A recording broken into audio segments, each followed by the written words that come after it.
Hello everyone, welcome to this week's discussion. This week we are discussing how might the ineffective organization of a speech affect the speaker's ethos, the credibility of his or her argument, or the persuasiveness of the speech.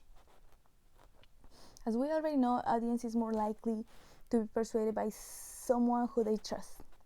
And this is largely independent of the topic.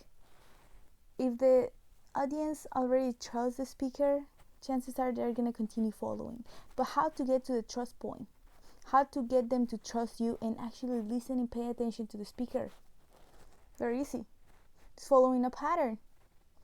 If the speaker is not able to follow a pattern and is jumping from point A to point B without even concluding point A, the audience is going to get confused.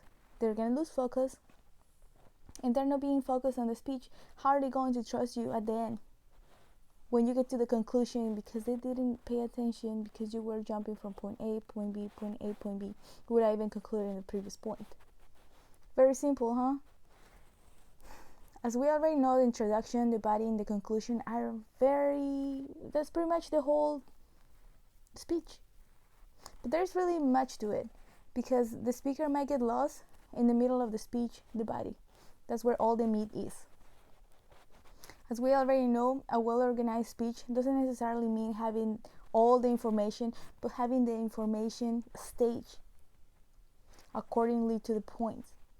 You cannot start with the end or the middle point in the beginning. You have to follow a pattern. Also, you have to be able to have a backup plan just in case you forget what you were going to say next. As some of my classmates already mentioned, having cards written down on about your outline is a very good idea. We see it all the time. We see it in TV, shows, live shows, all the time. Whoever's directing the program, they have it written down because they're not going to be able to remember the whole thing, especially if something happens in between.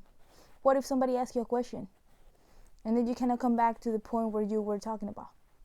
It's a very good thing to follow an outline and to be prepared with cards just in case something happens. It's not about preparation, but being smart enough to write it down and actually follow the points. Thank you all for watching.